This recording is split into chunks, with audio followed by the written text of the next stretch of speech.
Begitu kuliah putus pacar, nah mulai itu ya pelarian.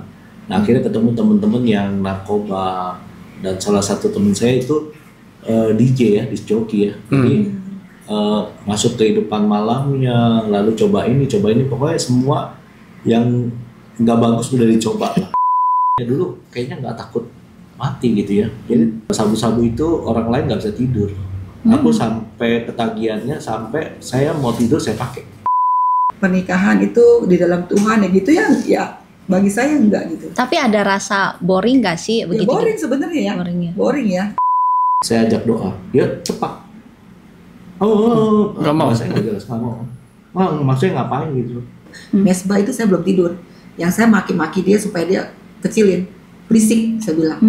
Lu percuma ikut itu ya. Saya selalu kan ngomong itu ya. Percuma ikut ini, percuma ikut itu ya kan, itu serangan kita ya. Setiap keluarga pasti punya cerita, tetapi pastikan cerita kita menjadi berkat dan inspirasi bagi banyak orang. Bersama Tuhan, kita pasti bisa. Halo Shalom semua sahabat Keluarga Hati Ilahi. Puji Tuhan kita berkumpul lagi di channel kami Keluarga Hati Ilahi. Kami selalu berkomitmen untuk di channel kami ini memberitakan perbuatan kasih Tuhan khususnya di dalam keluarga-keluarga. Buat teman-teman yang telah setia menonton channel kami ucapkan banyak terima kasih. Dan buat teman-teman yang belum subscribe, silakan subscribe sekarang karena subscribe itu gratis. Dan juga jangan lupa tekan bel notifikasi supaya teman-teman selalu mendapatkan video update terbaru dari kami yang selalu kami tampilkan kesaksian Tuhan yang luar biasa di dalam pernikahan. Teman-teman, saya dan suami hari ini kembali bersukacita bahwa kita kembali kedatangan tamu spesial ya, yang pastinya juga ceritanya tak kalah seru, tak kalah menarik di dalam sebuah pernikahan yang ya mungkin dari luar kelihatannya sudah pelayan Tuhan, sudah oke, fine. Tapi siapa tahu bahwa di dalamnya juga terjadi banyak terjal liku-liku. Nah, tetapi bagaimana pasangan ini meresponi segala apa yang terjadi di dalam rumah tangga? Kita hari ini juga mau kulik-kulik dan belajar dari mereka. Supaya kita memiliki pernikahan yang semakin kuat, semakin diberkati di dalam Tuhan. Kita percaya tidak ada yang mustahil di dalam Tuhan Yesus Kristus. Mari kita langsung kepada narasumber kita, Bapak Antoni dan Ibu Sani. Shalom Bu Sani. Shalom. Terima kasih sudah datang kepada hadir. Podcast kami, studio kami untuk ceritakan. Yes. Bagaimana? Ya, mungkin saya mulai dengan Pak Antoni. Teman kenal. Ya, saya sudah kenal beliau cukup lama. Tapi untuk kehidupan pernikahannya saya belum tahu secara keseluruhan. Pada kesempatan ini saya ingin bertanya Pak Antoni. Bagaimana pernikahan dengan Ibu? Kelihatannya sih di luar itu romantis. Romantis sekali, romantic couple ya. Nah, boleh pertanyaan paling awal dari tahun berapa? Dari tahun berapa Bapak kenal Ibu dan bagaimana saatnya berkenal di awal pertama? Udah berapa tahun pernikahan? Kita married 2003. 2003 kami kenalan mungkin setahun 2 tahun. 2 tahun 2001 ya. Kebetulan saya dulu kerja ya di sales di gadget gitu ya. Kebetulan udah kerja di toko gadget dan saya sales di sana. Nah, oleh teman kami dikenalkan ya sama calon istri. Nah, dalam perjalanannya akhirnya kenalan, jemput, kami pacaran gitu. Lalu wedding dan kita ini ya bisnis bareng, dan akhirnya kami punya shop di sana gadget ya di Mangadima. Itu sih mungkin kenalannya. Nah, boleh tahu waktu awal Bapak mengenal Ibu ya, apakah Bapak itu sudah melayani Tuhan saat itu? Dulu belum ya. Belum ya. Background saya ini rusak ya, karena tinggalnya besar di daerah Mangga Besar, ya teman-teman tahu lah ya, daerah dugem, narkoba dan lain-lain gitu. Nah itu waktu zaman sekolah saya anak yang diam, dia anak yang alim lah.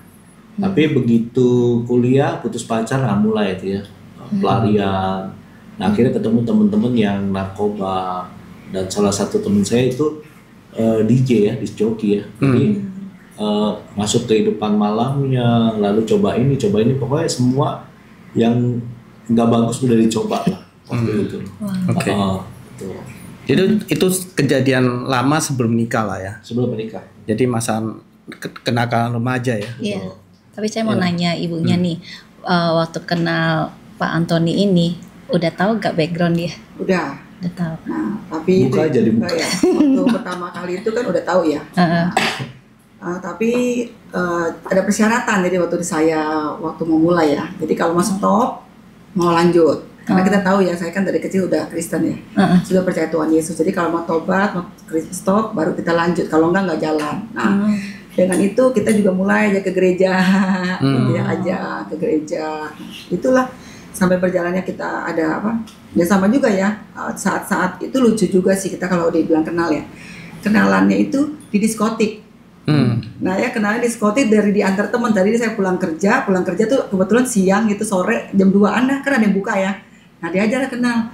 Jadi saya bisa sampai sekarang ini lucu. Jadi teman saya yang kenalin itu mereka nggak jadi ya, karena mereka juga yang sudah berumah tangga gitu loh. Jadi seperti iseng-iseng gitu kan, biasa ya. Nah tapi saya yang ini single, nah sampai sekarang jadi. Jadi itulah perkenalannya gitu. Jadi kadang-kadang lucu kalau bilang dari mana kenalan kita, kadang-kadang nggak mau ngomong, malu ya. Tapi diskotik ya. Waktu itu kita kenal di diskotik, memang sama sekali waktu nggak ada dalam pelayanan. Kita baru terbuka yang ketiga kali nih. Ketiga kali. Tapi nggak apa-apa. Jadi tidak ada di dalam pelayanan, tapi cuma kita ya takut Tuhan aja lah. Kita tahu ya arah rumah tangga kita nanti itu akan mau ya, yang kita takut Tuhan gitu. Walaupun kita saat itu ya kita tahu ya cuma itu aja. Jadi sekalipun udah Kristen, tapi ya tetap dugem jalan gitu maksudnya betul. Ya. Oke. Karena belum istilahnya belum benar-benar mengerti lah ya kehidupan rohani itu seperti apa. Betul banget. Oke. Terus waktu Pak Anton diajak komit bahwa kalau mau nerima ibu dia harus meninggalkan itulah kehidupan lama. Bukan, terus ibu harus menerima ibu mau terima suami. Bukan, bapaknya harus berubah, terima Tuhan. Ya, saya mau tanya, kan dari ibu tadi udah menjelaskan bahwa kalau Pak Anton tetap mau melanjutkan hubungan ke arah yang lebih serius, Pak Anton kan dituntut supaya harus berubah, terus terima Tuhan. Itu bagaimana respon Pak Anton? Ya, kali itu memang ini ya, sampai satu titik saya itu jualan,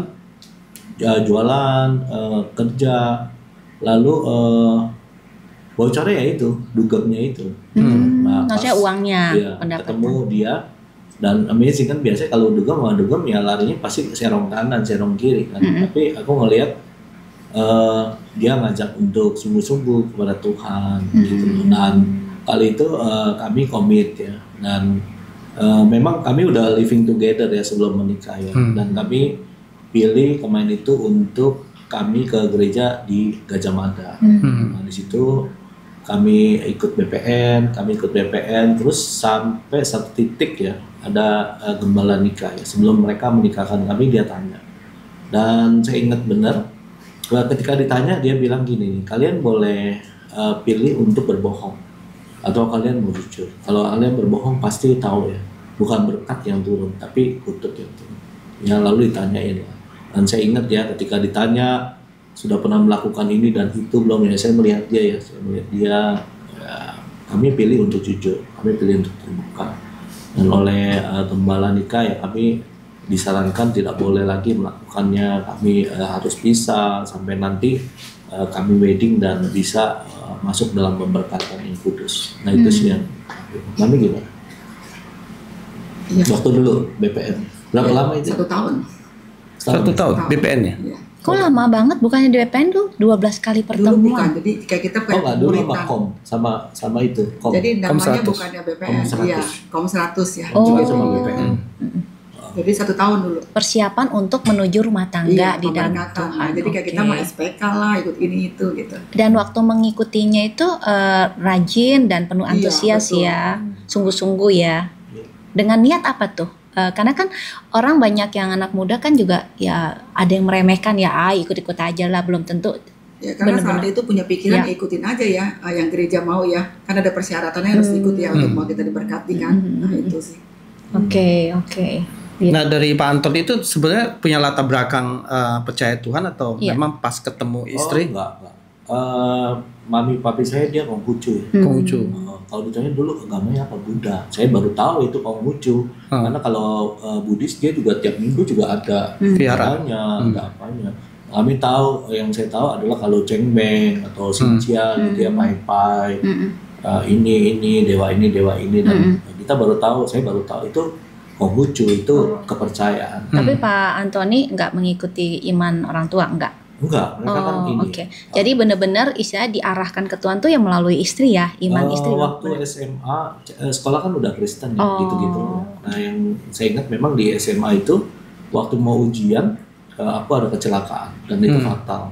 Ya fatal, masuk ICU dan dari dokter itu udah dinyatakan lah.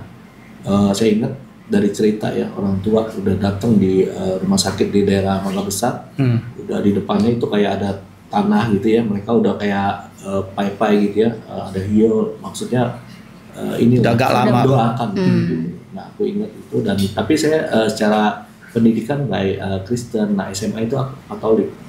Nah setelah aku ngalamin mujizat sembuh, nah saya ikut di Katolik, iman Katolik gitu. Jadi ke gereja Katolik, ikutin liturginya dan segala sesuatunya gitu. Sampai ketemu sama dulu calon istri, baru ikut Kristen itu. Jadi waktu mengikuti agama pun dulu merasa mengikut Tuhan, tapi sebenarnya jalan gaya hidup dunia masih jalan lah istilahnya. Iya, dulu ya banyak ya orang bilang Kristen, tapi kan dilihat dari kelakuannya gaya hidupnya, sama ya ikut dulu Kristen kita nggak tahu dosa-dosa karena dunia bisnis kan abu-abu ya. Iya.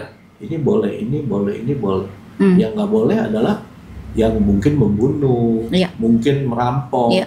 Tapi kalau bohong, cheating dikit-dikit boleh nggak? Boleh lah boleh katanya lah, karena ya. semua orang lakukan. Nah itu aku lakukan dulu. Nah melakukannya itu sampai akhirnya bertobat kapan tuh? Masuk dalam pernikahan? Waktu mau merit kita ikut di BPN sama Kom itu kita udah nggak ke dugem ya, kita udah komit ya, kita udah komit. Kita nggak dugem lagi, dia juga stop, aku juga stop gitu loh. Tapi waktu aku ingat memang parah-parahnya itu zaman ini ya sabu-sabu ya. Aku di kalangan yang tadi aku bilang tuh DJ dunia malam. Jadi kalau untuk ke dunia malam sebenarnya nggak perlu uang. Gampang kan ada aksesnya nih. Aksesnya dia masuk free, aku pun free, minum. Malah di tabelnya udah ada nama Anton. Dan kalau dipikir-pikir agak ini ya, dulu kayaknya nggak takut mati gitu ya. Jadi kita nongkrong daerah kebun kelapa, kebun sayur ya. Pokoknya kalau kita nongkrong, teman-teman di sana kan banyak itu ya yang narkoba gitu ya. Mereka tahu kalau kita datang tuh mau ngapain. Sampai kita saya konsumsi ya, sampai sabu-sabu itu orang lain nggak bisa tidur. Aku sampai ketagihannya sampai saya mau tidur saya pakai. Jadi sampai separah itu gitu loh. Nah memang nggak gampang ya, makanya karena kasih karunia Tuhan. Biasanya kalau udah cemplung ke situ pasti cewek, judi, semua itu dia akan ngelibet. Satu paket lah. Betul. Dan saya ingat yang paling parah ketika malam itu mau dugem gitu ya, nggak ada kakaknya teman saya datang. Saya tanya kerjaan kakak kamu apa sih? Pokoknya dia kerjanya nyantai bro, dia naik ereking ya. Oke, dia nongol, ketemu teman saya 10 menit dia pergi. Ternyata dia itu kurir. Gitu loh. Nah akhirnya satu waktu kokonya ini nggak datang. Ke kosan koko boy, iya datang. Nggak tahunya di situ itu barang-barang terlarang itu dalam bentuk yang aku mungkin ya dulu nggak banyak lah ya berapa ini, sampai bentuk itu berapa on gitu. Dan saya nggak takut waktu itu karena dalam keterikatan dunia malam dan narkoba ya, malah bangga kita punya uang ini lu mau apa aja. Tapi kalau dipikir sekarang, wah ini benar-benar kalau bukan karena Tuhan, kalau saat itu aja ya ini dia target operasi, pas saya ada lalu yang berwajib ada, itu udah lain cerita. Pasti aku masuk di UI itu sih.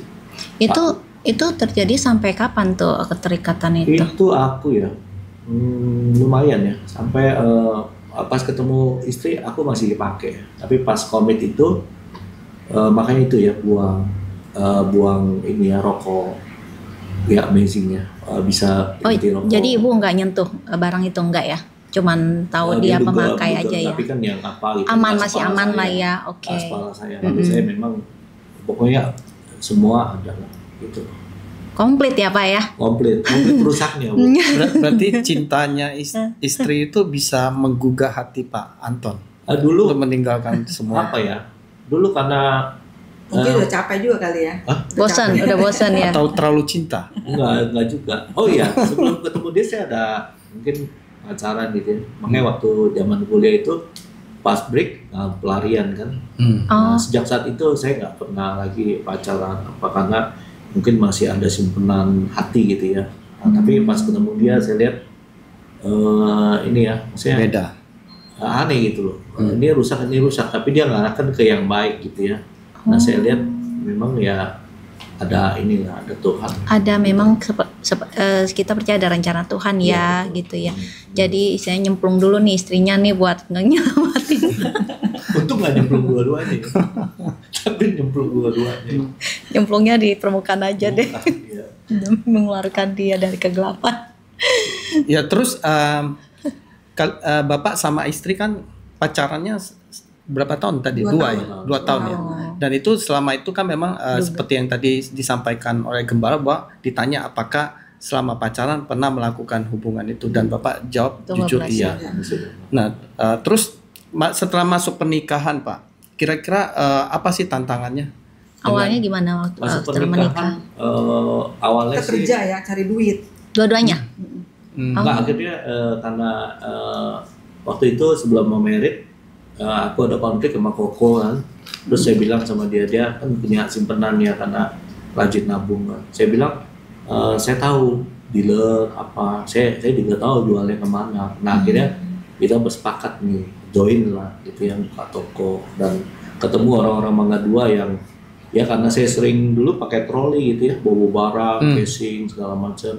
Ketemu bos, ada toko nggak di sini? Kayaknya tokonya kosong. Bisa bantu nggak nih? Aku mau buka toko. Bantu gimana?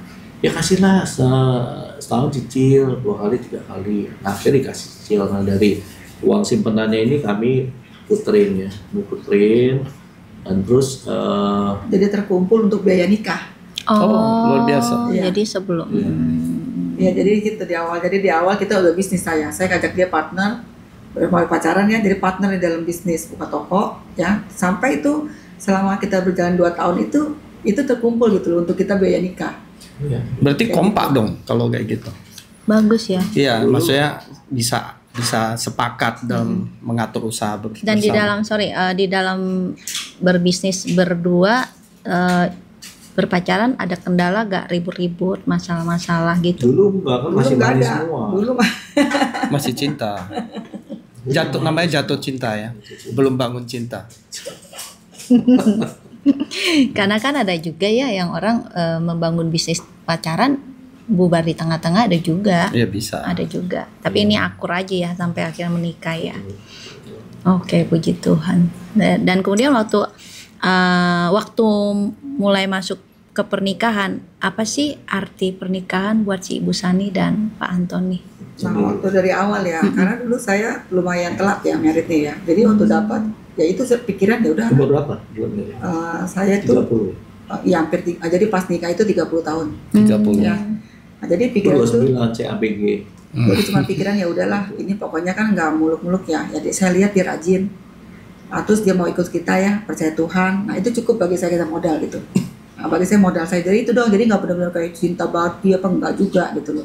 Jadi memang kita bangun ya udah, kita cocok ya, kita ini ya udah kita nikah gitu. Jadi nggak sampai berpikir yang wah nanti begini enggak loh, bener-bener yang kita ya udah di saat udah nikah pun ya udah, cuman tujuan kita tuh cuman dari dulu masih ngekos ke toko gitu terus sampai punya anak yang sampai COVID itu rumah toko gitu sampai 2020 itu yang COVID itu jadi saya baru ini loh. Jadi perjalanan saya kalau pikir-pikir ya pernikahan itu ya begitu.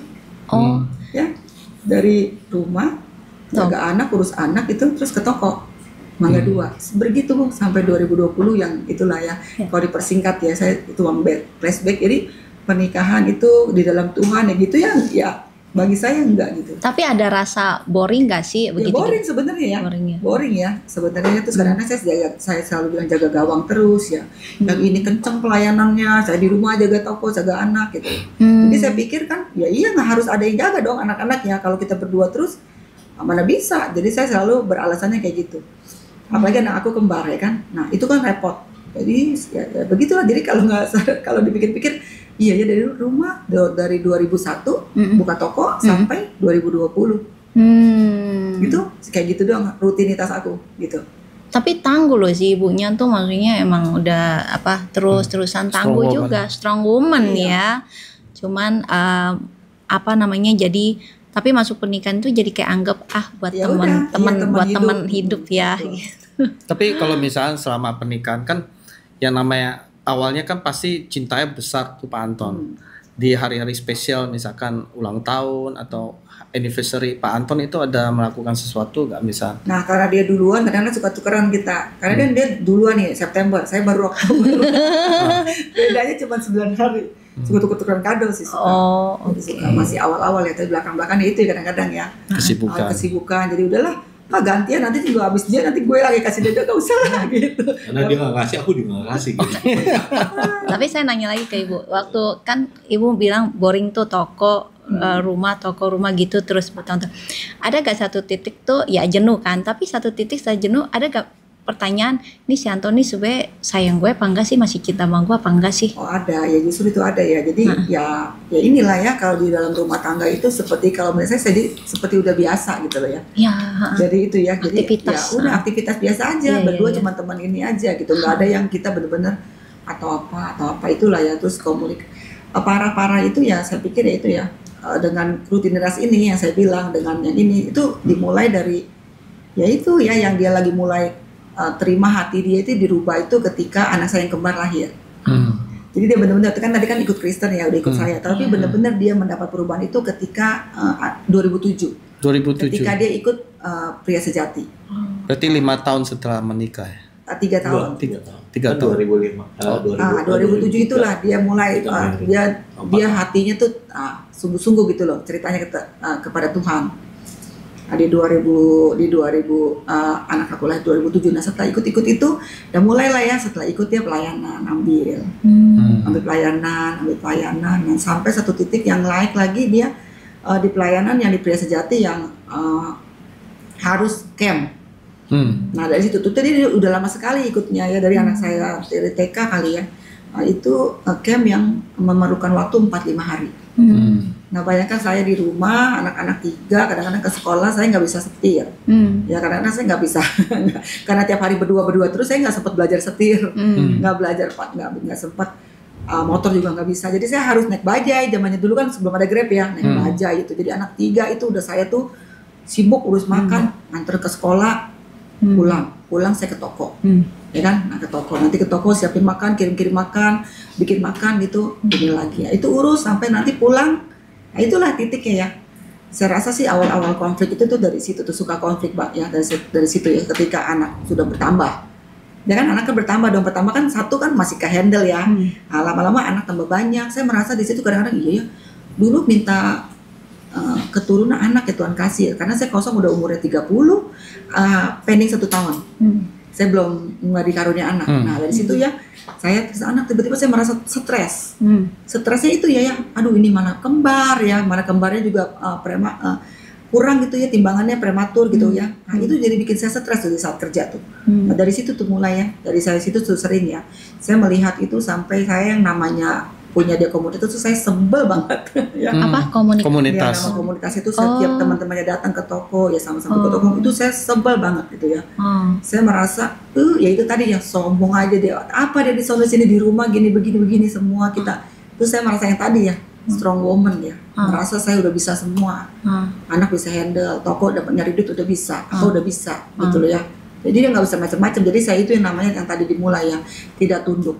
Jadi saya problemnya yang besar di dalam keluarga itu saya tidak tunduk kepada dia, gitu. Saya tidak tunduk kepada suami. Ya, jadi istilahnya yang menanduk, ya kan, yang menanduk, yang mengaturkan. Ya itu jadi di dalam rumah itu konflik-konflik aja. Jadi kalau bisa diem ya udah tenang ya. Jadi nggak usah berbicara di rumah. Jadi sampai ambil keputusannya sih kebanyakan kayak gitu. Dan setiap konflik itu bisa lama. Berapa lama? Bisa 3 hari, bisa 4 hari diam-diaman. Jadi baiknya apa? Baiknya udah tahu lah ya kebutuhan pria. Baiknya nggak tahan. Bener dong? Baiknya apa? Baiknya pasti apa dong? Kebutuhan pria yang pas baru baik. Gitu loh. Dan sampai situ satu titik saya merasain itu dia ya. Kita ya itu saya sebagai wanita juga itu merasa sakit hatinya ya kalau ada butuhnya doang ya dia datang ke saya gitu. Ketika nggak butuh ya udah kita dicuekin lagi dia ya, nggak usah berbicara, dia ke sana dia ke sini gitu dengan pelayanannya ya tuh sampai saya tuh satu titik tuh memang ya dari awal background saya kecil juga ya. Jadi seperti ada ke satu tanda kutip kepada orang yang pelayanan di dalam Tuhan gitu loh. Jadi aku mau jadi Kristen yang biasa-biasa aja. Jadi aku jadi orang yang udah biasa-biasa aja lah. Nggak usah dalam pelayanan lah, nggak usah gitulah, munafik lah, orang-orang kayak gitulah. Nah itu satu titik saya seperti kayak orang anti gitu ya, anti pelayanan, anti komunitas. Saya nggak mau ada di dalam komunitas, saya nggak mau ada di dalam itu, saya nggak ada. Jadi kita datang tuh sengaja cari gereja yang besar. Kebetulan saya gereja dulu kan di Gajah Mada ya, lantai 12 besar kan. Nah, ya karena itu ada kan ikut itu doang diberkati ya udah kan nggak ada yang kenal. Setelah itu udah keluar sampai satu titik itu tuh, dan saya ya ini ya sampai seperti gitu loh di dalam rumah tangga gitu. Jadi kita udah seperti teman bareng aja, bukan suami istri. Jadi jalanin rumah tangga tuh hambar, cuek, tapi sebenarnya di dalamnya ada ganjelan dari Ibu Sani. Yang saya lihat tuh mungkin karena Ibu Sani kan merasa working untuk rumah tangga atau kok, tapi bapaknya mungkin sibuk pelayanan gitu ya, dan tidak memahami ibu. Nah, apakah setiap bapak itu pulang dari habis pelayanan terus dia ngajak misalnya sekeluarga, yuk kita makan bersama, family time seperti itu? Kadang juga ada ya, tetapi dengan sikap kadang-kadang marah-marah. Ya. Kok gitu? Misalnya ada kan anak-anak kadang ada yang nggak mau, ada yang begini, ada yang begitu, gitu kan? Biasanya kan anak-anak kan beda ya, laki ya, anak nggak mau. Ada kadang-kadang ya dia merasa kayak seperti bayar inilah ya, bayar dosa gitu ya. Jadi kalau pergi lama untuk itu cuma sekedar untuk bayar kekurangannya dia loh karena meninggalkan. Jadi benar-benar dia mengasihi yang udah tinggal keluarga harus kita ajak nih gini-gini. Seperti gitu. Nggak kayak tulus nih mau benar-benar ajak-ajak dia dan ya, ayo kita kumpul, tapi nggak ada seperti itu. Saya sih lihatnya seperti itu gitu ya. Emang Pak Antoni pelayanannya padat ya? Iya. Jadi gini. Kalau aku keluarganya memang ini ya keluarga yang warm gitu ya. Aku berusaha praktik apalagi di PSJAT-nya gini-gini. Nah keinginannya mau untuk pulang pelayanan ngajak, tapi nanti pas ngajak situasinya kan beda, nggak sesuai dengan yang kita mau. Nah memang di ngajak apa nih maaf? Makan. Nonton, anak-anak ini disuruh pergi, ya nanti aja. Waktunya beda, waktunya ini nggak pas. Iya. Gitu. Nah, di pelayanan itu makanya kita jangan terjebak ya dengan pelayanan. Aku juga mau sharing juga buat teman-teman ya. Pelayanan kita kalau kita lihat seseorang dari pelayanan dan kita acung jempol, hati-hati, jangan sampai terjebak nih dalam situasi dan kondisi yang kami alami. Jadi pelayanan itu saya di Presiati 2007-2008 ya, aku ngalamin kelahiran baru. Ya, saya praktekin semua yang kita dapat. Ya, pada awalnya berlangsung baik, ya. Lalu ambil pelayanan ini dan ada pelayanan yang Presiati yang di modul 3, yang modul outbound. Ya. Nah di situ memang untuk persiapan, untuk meeting lama banget. Nah kami tim ini banyak orang, jadi kalau kami meeting ini nggak bisa meeting siang, pagi, karena siang yang ini kerja. Pagi yang ini nggak bisa, malam nggak bisa. Jadi kami ambil meetingnya malam ke subuh. Gitu loh. Nah seperti itu, dan persiapannya di luar kota kadang-kadang survei dan segala macam, dan pas campnya juga butuh effort ya. Ya kebetulan aku difungsikan di bagian registrasi humas, jadi menghubungkan data orang, kedatangan sama tim yang melayani ini semua.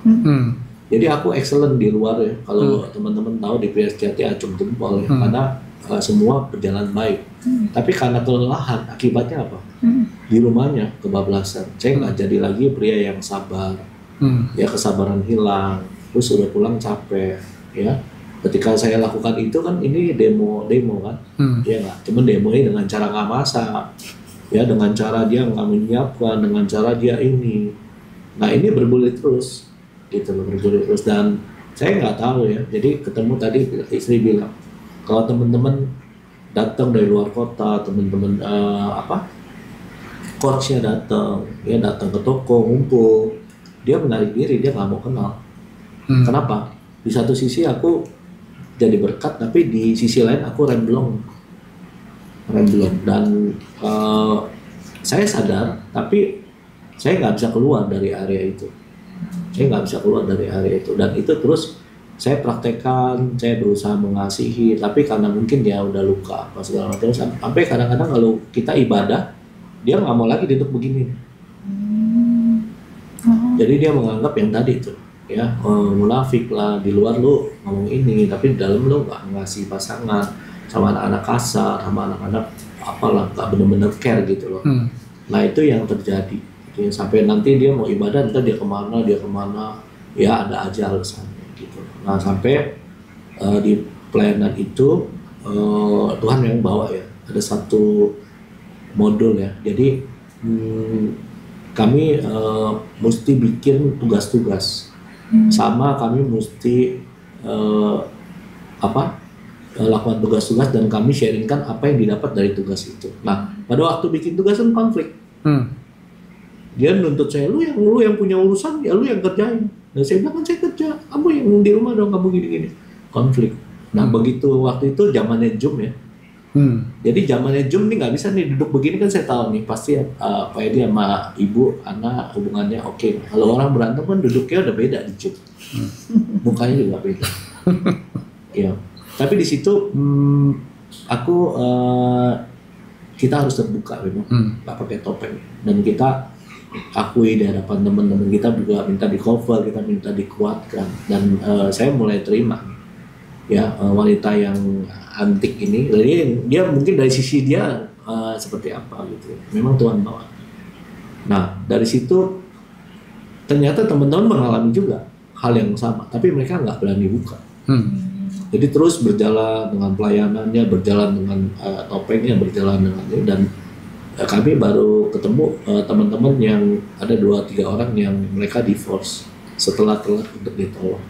Nah di situ aku lihat di sesi itu kami pergunakan, tiap kali kami dikasih waktu sesi itu, dulu aku nggak pernah ya untuk sharing firman apa takut gitu ya, apa yang mau dibicarakan.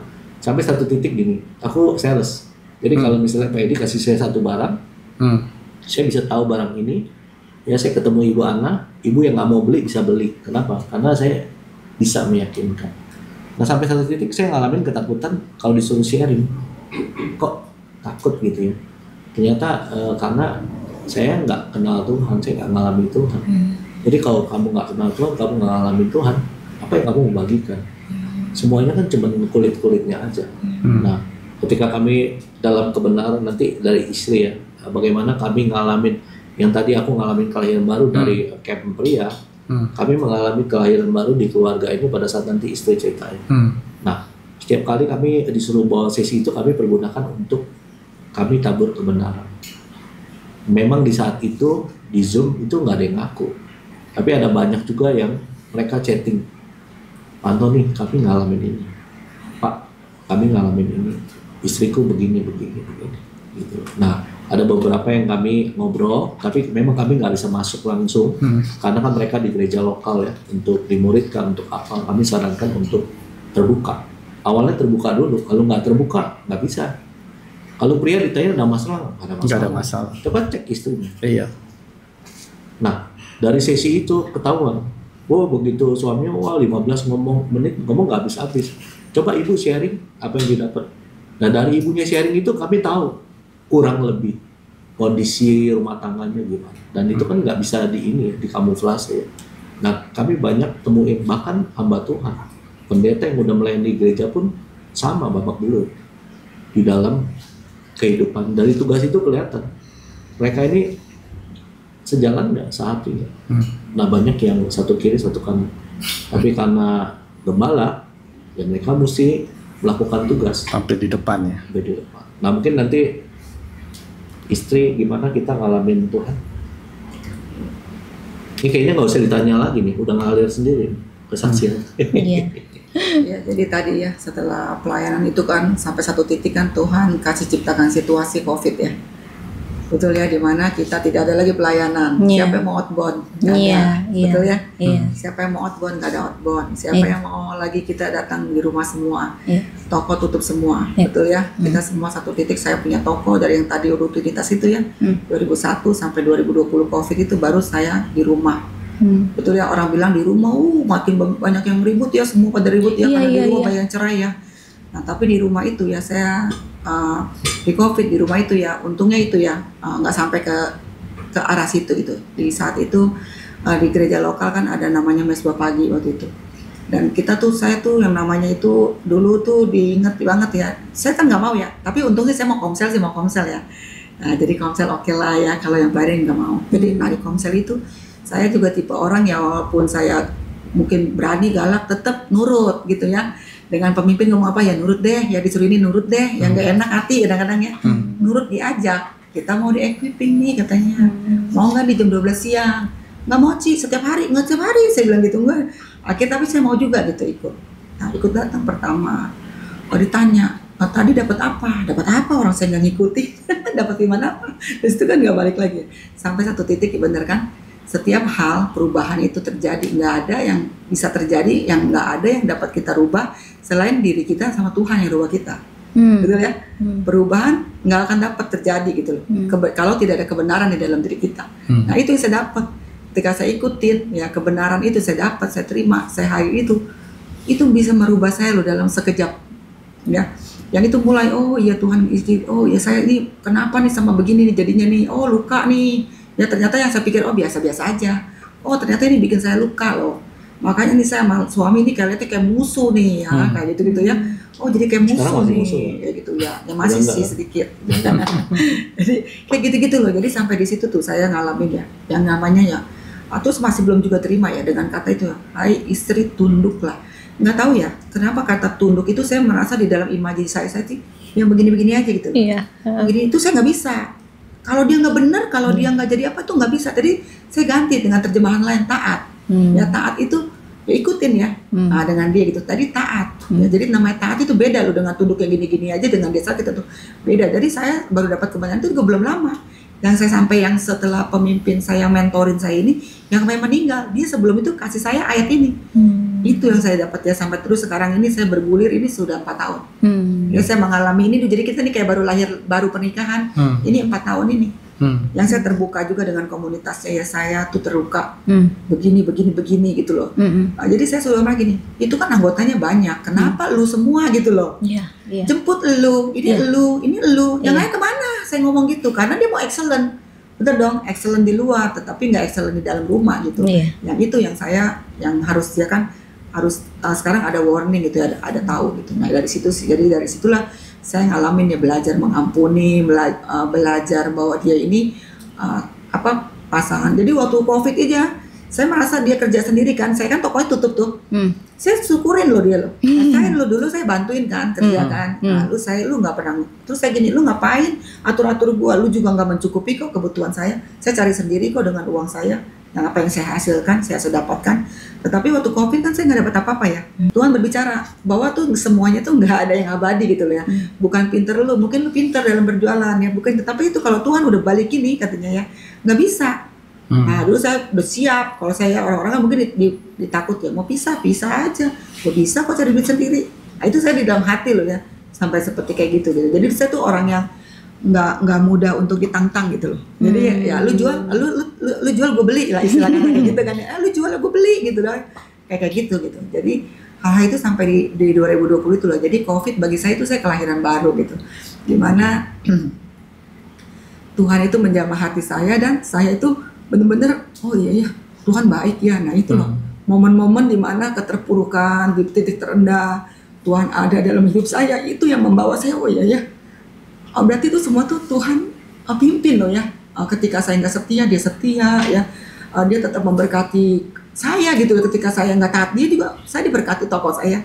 Dengan hasil saya bisa beli ini beli itu ya. Dulunya nggak apa-apa dari nol kan saya bilangnya, dari nikah aja di awal dari kerja itu loh saya bisa membiayai nikah gitu loh. Orang tua nggak ada yang bantu, tapi Tuhan ada gitu. Tapi ketika ini kok saya nggak menghargai gitu ya pernikahan kita ini. Nah, seperti itu, sehingga anak-anak pun jadi korban ya dengan yang otoriter ya, kita mengajar dia dengan keras ya, dengan ini pukul gitu, disabet pakai bampingan ketika dia nggak taat kayak gitu-gitu loh. Itu kan membuat mereka terluka ya. Dan kita tahu bahwa ada penolakan di dalam dia. Baru saya tahu juga ketika saya menginginkan anak saya yang kembar itu cewek ya, ternyata cowok, berarti ada penolakan. Oh saya baru ngerti, oh iya pantesan. Oh dulu ini saya menolak dia ya. Dan baru belakangan ini Tuhan bukakan hal-hal yang dulu saya nggak mengerti, itu Tuhan bukakan ya, bahwa itu tuh ini loh. Nah ini loh ya. Jadi disitulah saya makanya memutuskan ya udahlah ya, hidup di dalam pertobatan, di dalam keluarga itu setiap hari. Walaupun bukannya artinya kita sampai sekarang mulus gitu ya. Beberapa hari ke depan pun kita masih ada ya namanya ego ya. Beberapa hari belakang. Setiap hari ini kita tiap ada momen ya. Saya kadang-kadang untung saya udah sadar ya ketika iblis mau mencuri sesuatu. Betul ya. Sesuatu hal yang saya nggak suka nih kalau dia nggak ngomong apa-apa dengan saya, mengambil keputusan. Misal seperti mau ikut ini. Nggak jelas apa dong. Saya nggak jelas, harusnya ngomong dong, ini begini dan selibatan, setuju nggak setuju, nah saya maunya seperti itu, dilibatkan. Jadi jangan lu ambil keputusan kayak kemarin itu, tapi enggak ikut strong, itu juga ya ikut yang family itu, yang ikut kerjaan juga, dia awal, dia nggak ngomong loh, harus ngerjain tugas, harus apa, dia cuma ngomong mau ikut, nggak ikut aja kita dulu ya. Nah untuk disitulah saya belajar tuh ya, saya ngomong nggak bisa umpetin ya, saya terbuka, saya bilang saya kepahitan loh, saya ngomong begini-begini loh, saya cerita ya luka saya, tapi saya sudah mengampuni, pulih ya istilahnya ya. Nah itulah mereka sampai pemimpinnya WA saya minta maaf ya Bu ya, Bu Ibu terluka gini-gini kepada saya gitu. Jadi di situ saya dari situ yang saya dulu nggak bisa ngomong ya, saya nggak ngerti bagi sharing firman apa ya, karena saya nggak ngalamin ya. Jadi ngapa mau saya bagikan? Kalau sekarang saya cerita apapun, saya tadi dengan itu saya cuma ngomong ya udah, saya tahu Tuhan tidak ada suatu kebetulan bagi saya. Setiap hal yang diawalin saya tahu Tuhan bekerja, ya udah Tuhan mengalir lah menjadi berkat gitu loh. Jadi itu yang saya bawa. Jadi saya berasa, oh iya, Tuhan makin kemari makin bawa saya tuh yang mengalami dia gitu loh. Lewat ya mungkin kita keluarga belum sempurna gitu loh, tapi itu Tuhan bawa terus gitu loh. Ketika kita mau berusaha terbuka gitu kepada Tuhan, ya ini Tuhan kelemahan saya mau loh ya, saya perlu loh ya kasih karunia loh ya. Nah inilah Tuhan bekerja gitu loh dengan hal-hal yang saya merasa saya nggak ada potensi gitu loh, tapi Tuhan bilang ternyata saya ada potensi gitu. Ketika begini itu tuh bisa gitu saya lakukan, yang dulu saya rasa tuh saya nggak bisa membuat apa-apa gitu, yang nggak ada talentanya lah, yang tanya talentanya apa ya nggak ngerti lah. Tapi ketika bersama dia gitu ya, itu ya ada kasih karunia gitu sih saya rasakan. Di titik mana di momen apa sih sepertinya ibu tuh kayak bener-bener titik balik untuk kembali flashback pernikahan ibu, mulai mensyukuri, mencintai bapak lagi? Saat mesbah pagi loh ya. Saya ikut mesbah pagi itu. Itu rutin ya? Enggak, jadi ketika saya mau, yang luar biasanya saya Tuhan nggak bekerja saya lama enggak loh. Jadi hari pertama saya diajak saya nggak dapat apa-apa karena nggak ikutin, nggak bisa jam 12 istilahnya komunitas sepakat Hafruta ya. Hafruta itu jam 12 saya nggak dapat apa-apa, saya nggak mau. Kedua saya setengah-setengah, bangun masih dirajak nggak. Hari ketiga saya langsung bangun, cuci muka, turun ke bawah dengan sikap berdoa di depan layar di Zoom. Itu Tuhan lawat. Tuhan lawat saya gitu loh. Jadi di situ yang kalau tiap saya cerita titik itu saya nggak bisa nggak nangis gitu loh. Karena itulah Tuhan, belas kasihan Tuhan turun atas saya gitu. Di mana Dia bisa memberikan saya gambaran-gambaran yang saya nggak yang pikir itu nggak mungkin gitu saya bisa lihat dulunya gitu loh. Dia Tuhan bisa kasihkan saya melihat gambaran, lihat impresi, merasakan Tuhan baik buat saya itu di saat itu. Itu titik balik, saya ingat banget itu di bulan Oktober gitu loh. Jadi saya ingat banget momennya itu di hari Rebo di bulan Oktober, di awal tanggal 7 atau tanggal 10 gitu. Itu benar-benar momen saya dapat ya, bahwa belas kasih Tuhan, bahwa Tuhan tuh mengasihi saya tuh di situ gitu loh. Ya yang itu pun yang sudah dialami juga dari dia dulu. Yang awalnya juga saya nggak mau. Nah dari situ juga dia mendapatkan ya dari itu ya. Nah dari dia berubah 3 bulan ya. Yang saya marah-marahin dia tuh dari 3 bulan awal mesbah pagi, karena kan kita terbatas ya. Waktu itu kan nggak bisa keluar dari dengan ibadah kan. Adanya di Zoom ya kan. Nah ya ikut. Itu saya marah-marah, inget banget saya itu tutup toko ya. Covid itu saya stres ya. Depresi, mungkin seperti orang kayak kita biasa keluar nggak keluar gitu ya. Itu sekitar 7 bulanan loh. Ada loh saya setiap jam 2 sampai ketemu pagi dia. Mesbah itu saya belum tidur. Yang saya maki-maki dia supaya dia kecilin. Berisik saya bilang. Itu dia ikut itu. Saya ikutin, nanti dia saya balikin lagi, saya serang lagi dia. Lu percuma ikut itu ya. Saya selalu kan ngomong itu ya. Percuma ikut ini, percuma ikut itu ya kan, itu serangan kita ya. Itu saya serang terus dia selama 3 bulan. Tapi dari saat dia udah mulai ya ada perubahan dari dia dulu nih ya. Nah itulah saya ikut dia. Baru di situ kita. Jadi memang mesti di awal dari imam ya. Betul. Perubahannya apa nih? Ya itulah dia ya, dan bilangnya jadi dia itu mulai sabar ketika kita saya nggak sabar. Ya ketika saya lantangin misalnya dia diem ya. Nah kalau saya boleh tanya Bapak nih, berarti kan perubahan yang 3 bulan itu yang mulai kelihatan dari Ibu, perubahan Bapak, berarti sebelumnya Bapak nggak gitu berarti? Enggak, jadi gini, ketika dalam tadi ya, dalam pelayanan, ya saya nggak lagi dosa-dosa main cewek, terus apa, ya, semua oke, tapi nggak bisa dipungkiri ketika kita pelayanan, tapi kita nggak terkonek kepada Tuhan yang sesungguhnya, itu akan membawa kita geser. Karena kita merasa dengan melayani itu udah cukup gitu ya. Tapi sebenarnya kita nggak terkonek kepada Tuhan gitu loh. Nah sampai pas COVID kita nggak bisa kemana-mana. Nah di gereja lokal kami ada radio pagi ya, mesbah pagi, 4:30 pagi. Dan aku ikut itu banyak kesaksian di gereja ya, mereka ngalamin Tuhan ya. Saya yang udah pelayanan biasa-biasa aja tuh ya, tapi aku ikut terus ya. Sampai satu momen saya dengar kayak orang daerah usia ya udah tua ya, dan dia berani open mic, di tengah ratusan waktu itu 400-500 orang. Dia open mic, dia doa dengan bahasa daerah, bahasa yang lugu, bahasa yang pelo-pelo. Dia berdoa kan. Kok saya nggak berani ya, sudah buka doa itu 500 orang nggak berani. Ketika saya dengerin, saya tahu Oma ini incim ini ya, saya pakai bahasa incim ini. Dia mengalami Tuhan, karena bahasanya beda. Bukan bahasa yang kita sering doa. Fasih, ya. Orang ini nggak fasih, tapi saya tahu dia mengalami Tuhan. Nah besokannya saya ikut lagi Zoom. Nah saya sharing begitu. Saya ngalamin Tuhan. Saya pernah ngalamin Tuhan waktu 2007 ya. Tapi selama itu makin berkurang, ya. Beda. Kasih mula-mula ini udah nggak ada.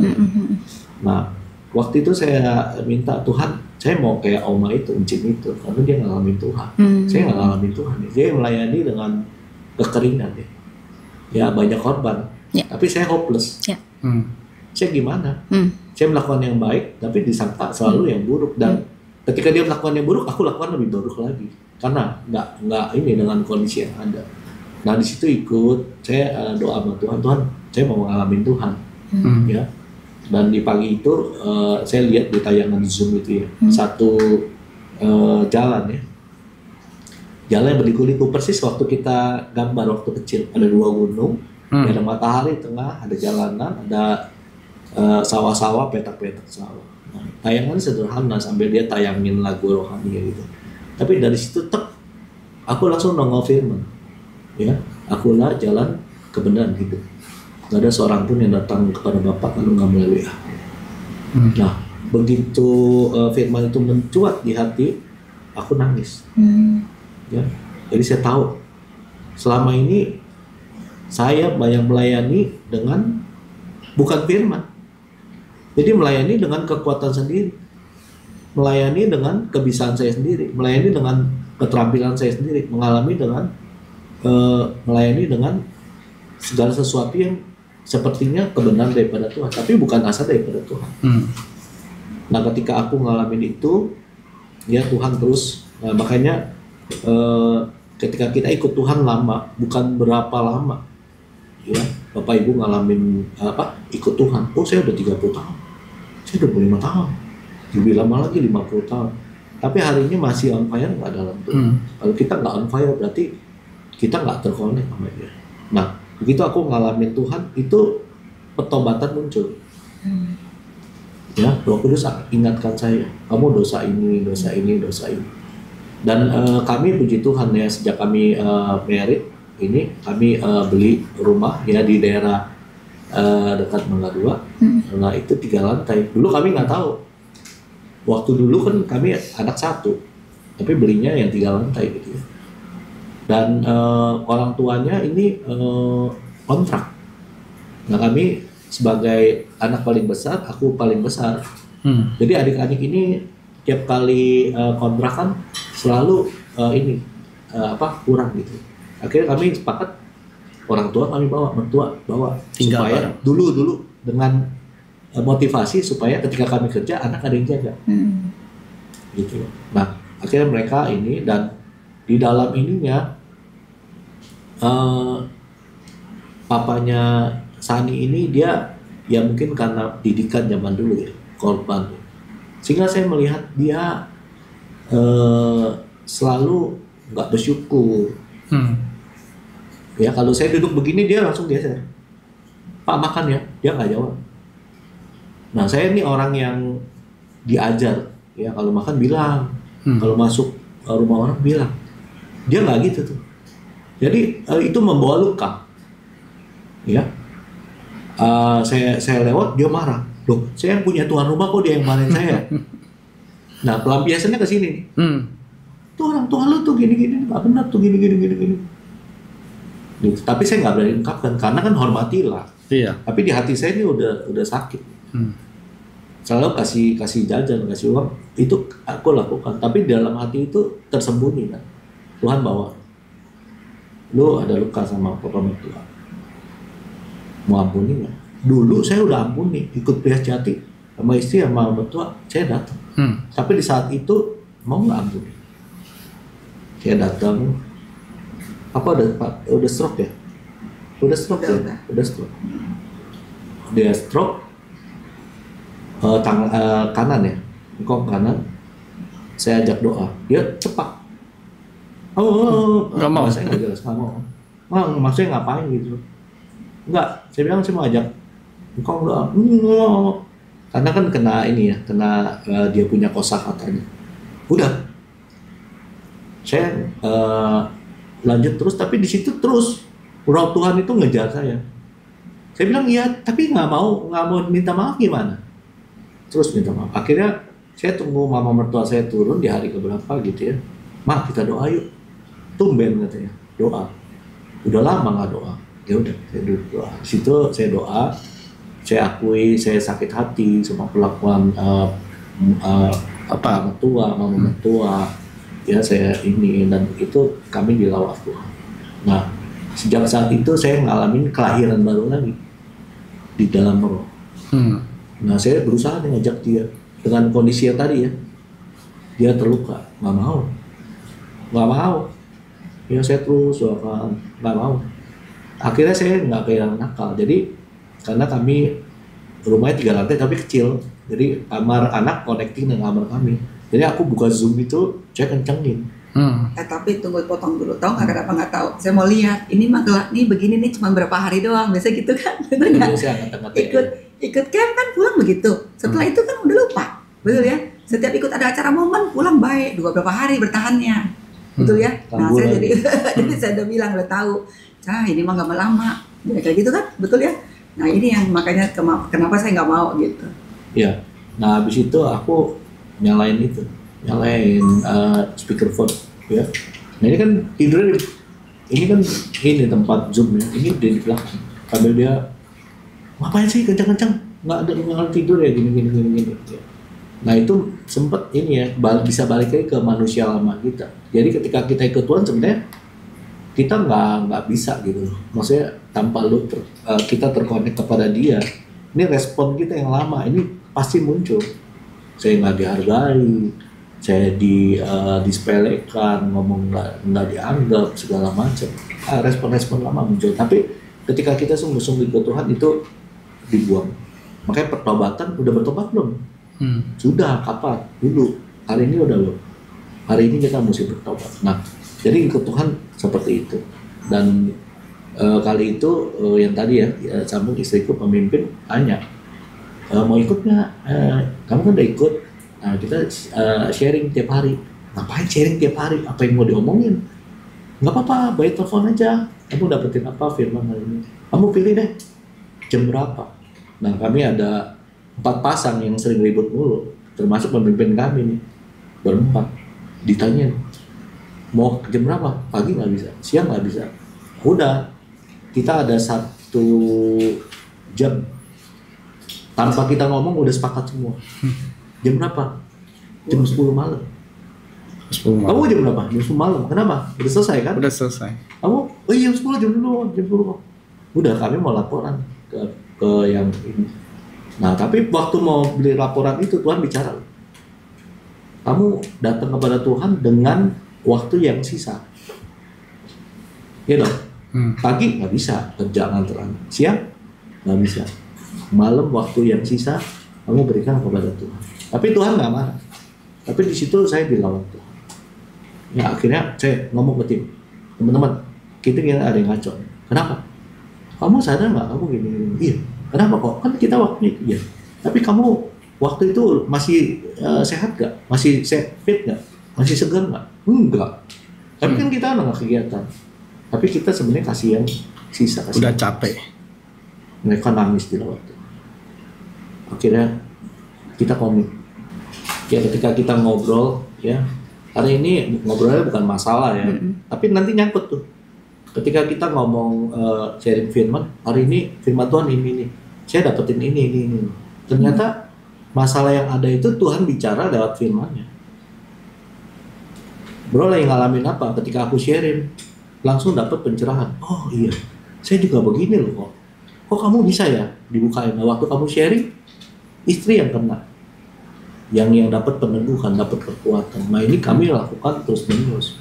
Dan ketika kita tahu, oh ya ternyata ikut Tuhan tuh begini. Seperti kisah para rasul. Orang ibadah di gereja ya puji Tuhan. Tapi kalau nggak ada gereja di rumah, kapan? Tiap hari. Nah, kami baru oh ternyata seperti ini. Dan Tuhan ubahkan cuy. Jadi ini semacam kayak bapak dan ibu tuh kayak ngikutin, maksudnya berkomunitas suami istri, komsel suami istri juga ya. Ini disebut komsel suami istri yang saling menggali dan menguatkan dan saling curhat sebenarnya ya. Dan gitu. Ini 4 orang ini 3 orang pemimpin. Kami ini baru gitu ya. Tapi mereka pun dapetin sesuatu gitu. Ketika mungkin teman-teman ke gereja kapan? Komsel, gereja ibadah, terus udah nothing happen. Tiap hari kita perang terus nih, kerjaan, keluarga, istri, anak, bapak belum. Tapi begitu kita lakukan tiap hari, firman itu makanya kan dibilang kita lebih dari pemenang. Saya belum perang, Tuhan udah kasih senjata. Jadi belum nongol masalah, kita udah ada firman. Nah jadi kita ngalamin tiap hari. Jadi sebenarnya istilahnya di dalam komunitas suami istri ini saling membackup sebenarnya ya, gitu. Betul. Kan firman Tuhan dikatakan domba dengan domba saling menguatkan. Kalau sendirian tersesat ya dimakan serigala babak belur seperti itu. Makanya sebenarnya ini bagus ya buat gereja-gereja bahwa kita tahu banyak komsel di gereja-gereja memang. Tetapi untuk komsel suami istri yang akhirnya saling terbuka masalah, saling menguatkan itu mungkin masih jarang ya. Masih jarang. Tapi ini sangat penting sih sebenarnya di dalam gereja. Mungkin bisa ide buat gereja-gereja lain untuk boleh mengadakan seperti ini sih. Jadi saling menguatkan ya. Komsel pasangan. Betul. Dan saya melihat hidup Pak Antoni jadikan pelayanan semangat ya. Awal pertobatan gitu. Tapi kemudian seiring perjalanannya itu pertobatan itu dilakukan di dalam semangat di dalam pelayanan untuk tubuh Kristus gereja ya. Tapi yang saya lihat mungkin di satu sisi keluarga tuh agak terbengkalai, agak ditinggalkan secara emosional ya, karena udah kecapean kelelahan di pelayanan. Nah akhirnya ribut rumah tangga. Sebenarnya kan bagus di pelayanan naik, tapi di dalam rumah tangga terbengkalai kan ujung-ujungnya nanti kan kayak imbasnya ke pelayanan juga, karena kan apa yang mau dibawa kalau rumah tangganya juga kacau balau kan. Jadi akhirnya pelayanan yang tak ada naik juga nanti ujung-ujungnya turun lagi kalau kayak gitu ya Pak ya.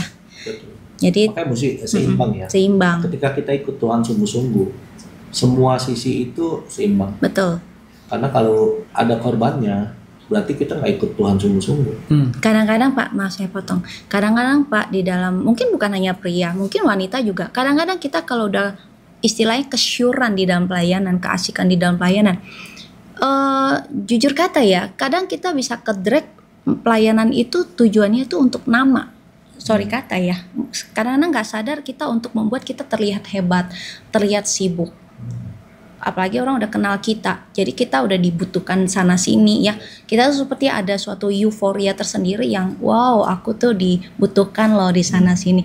Itu seperti menurut saya itu kesenangan yang egois, karena saya juga sama suami pernah ngalamin itu ya. Itu kesenangan hanya di satu sisi, lo doang gitu ya, tapi pasangan lo kan nggak ngerasain gitu. Sedangkan di dalam rumah tangga itu kan kita harus jalan, suka dan duka bersama Pak. Nah itulah yang terjadi, baik masalah kalau misalnya di dalam pelayanan senang sendiri tapi pasangannya tuh merana gitu. Nah makanya sebenarnya juga saya dan suami juga pernah di area situ bermasalah, makanya kami berkomitmen bahwa ya udah kita pelayanan bersama-sama, saling mengetahui permasalahan nih, kita diskusi masing-masing. Makanya sebenarnya menurut saya kalau ada pelayanan yang namanya wanita atau camp pria itu bagus, tapi seharusnya juga ada camp yang bersama-sama untuk menyeimbangkan. Jangan satu yang berat, satu diabaikan. Akhirnya yang tadi baik masalah juga akhirnya ujungnya yang malah disayangkan malah divorce ya, KDRT mungkin karena udah nggak ada kecocokan satu sama lain, udah nggak seimbang, suka dukanya udah nggak bersama, ya gitu sih Pak.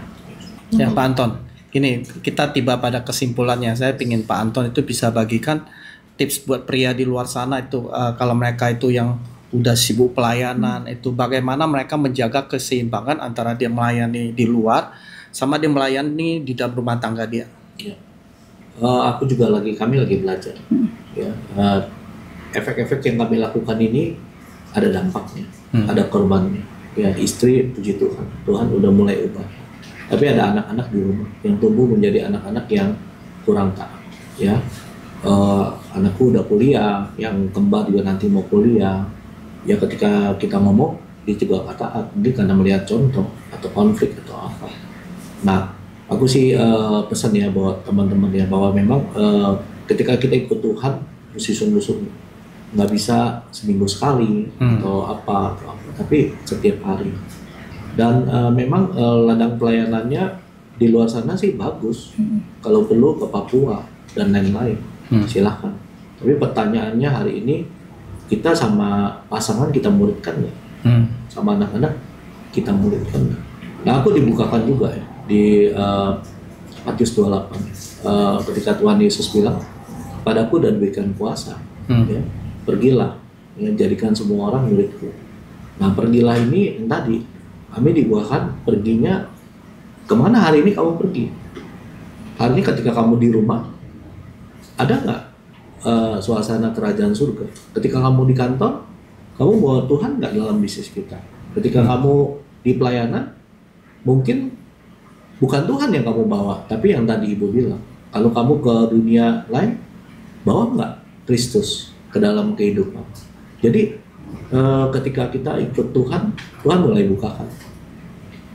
Nggak usah jauh-jauh dulu deh. Rumah dulu. Ketika kita benar-benar ngalamin Tuhan, ini nggak sempurna nih. Ketika aku ngomong sama istri waktu kami doa di mobil, dia sempat ngelihat ini ya tayangan, wah ini kayaknya keren banget gitu ya. Terus kita ngapain? Udah. Pokoknya bawakan keluarga kita, ya, kondisi belum ideal, tapi kita mau sama-sama kepada Kristus, suami kepada Kristus, berubah dulu nih sumber. Lalu kita selama ini aku doakan dia nih sekian puluh tahun, tapi nothing happen. Tapi ketika saya datang kepada Kristus, Kristus berikan situasi kondisi dia ngalamin Tuhan. Anak-anak gimana? Kita nggak mau fokus dengan masalah, kita dulu ya sama Tuhan, datang terus kepada Tuhan, nanti Tuhan yang jalan. Amin. Nah itu sih yang aku. Karena kalau misalnya orang tua pulih, pasti anak mengikuti. Ya. Sebenarnya kurang lebih background kita mirip ya, juga sama ketidaktaatan saya kepada suami dan juga kan dia juga sibuk pelayanan kan beberapa tahun, jadi ada pemberontakan juga saya. Jadi saya juga sempat kesal dengan suatu pelayanan lah namanya, kok dia nggak ada waktu, mirip lah. Tapi akhirnya balik lagi sebenarnya pelayanan kita itu apa yang kita mau bawa ke pelayanan, itu sih intinya. Jadi sebenarnya pelayanan itu sebenarnya balik lagi kita melayani tubuh Kristus di gereja, tapi apa sih yang kita bawa gitu ke mereka? Kalau pernikahan kita aja udah bermasalah, udah sakit gitu ya, terus kita ke pelayanan apa yang kita bawa? Hanya untuk aktif sana, aktif sini, kelihatan aktif, tapi sebenarnya kosong, nggak ada yang buat kita impartasi gitu sih. Jangan sampai orang keseret ke situ. Seharusnya kan kita untuk pelayanan, bukan pelayanan untuk dijadikan hanya kesibukan, akhirnya malah timpang salah satunya. Seperti itu sih. Ya. Mungkin Mami ada tips buat pernikahan. Nah, untuk ibu-ibu di luar sana ya, yang mungkin kondisinya lagi mengalami suaminya tuh sibuk pelayanan lu sampai dianya terluka, tidak dihargai, tidak dianggap atau tidak diberi waktu. Mereka tuh bingung mau gimana sekarang. Dengan cara kesel apapun udah nggak bisa nih suami berubah. Kalau dari Bu Sani ada tips gak buat ibu-ibu itu?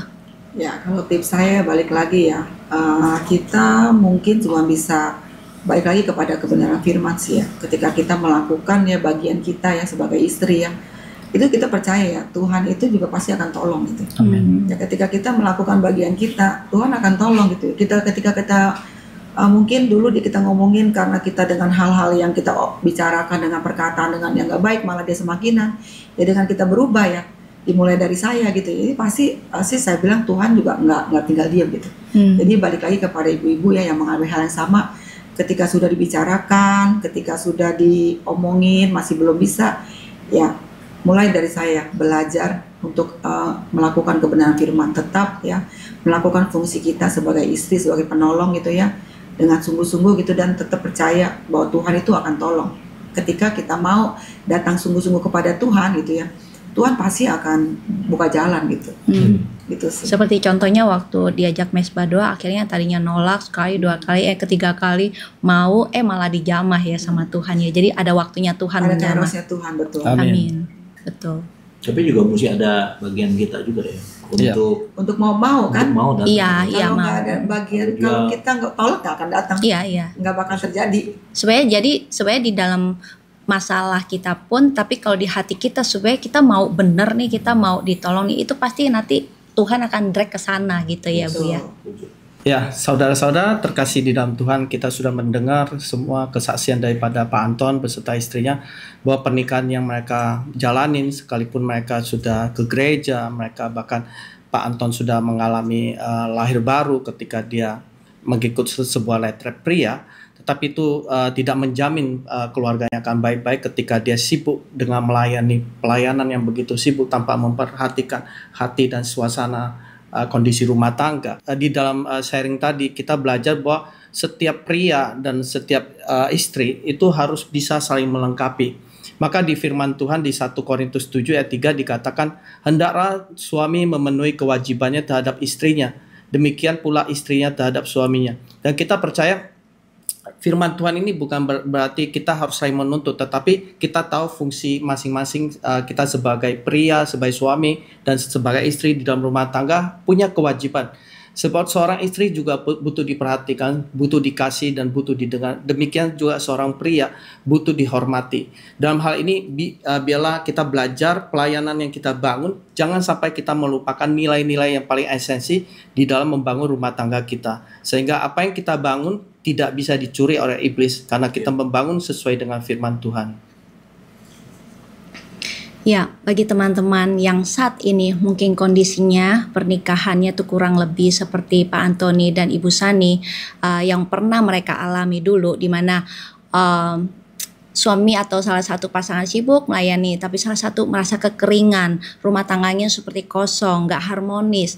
Nah, teman-teman, segeralah mencari pertolongan, bisa dengan mencari kakak rohani, didoakan oleh siapapun, pastor, atau mungkin ikut komunitas yang bisa mendorong kepada suatu persatuan rumah tangga, itu teman-teman bisa lakukan. Dan juga jangan lupa kalau teman-teman mungkin belum menemukan komunitas atau malu untuk berbicara kepada siapapun, teman-teman boleh DM ke Instagram kami dan juga TikTok di Keluarga Hati Ilahi, untuk kami boleh kuatkan teman-teman supaya jangan sampai masalah kesenjangan itu, kekosongan itu terlalu lama sampai nanti iblis yang akan mengontrol semuanya itu. Dan kita tahu bahwa iblis itu adalah pencuri yang mencuri, membunuh dan membinasakan. Rumah tangga akan dihancurkan. Nah teman-teman, saat ini kami percaya bahwa video ini memberkati teman-teman, dan jangan lupa teman-teman untuk selalu setia dengan channel kami. Dan juga yang belum subscribe, saya mau ingatkan lagi, silakan subscribe sekarang juga. Jangan lupa bel notifikasi juga ya, supaya mendapatkan update terbaru video kami. Terima kasih sudah menonton, dan kini tiba saatnya kita berpisah. Tuhan Yesus memberkati. Setiap keluarga pasti punya cerita, tetapi pastikan cerita kita menjadi berkat dan inspirasi bagi banyak orang. Bersama Tuhan, kita pasti bisa.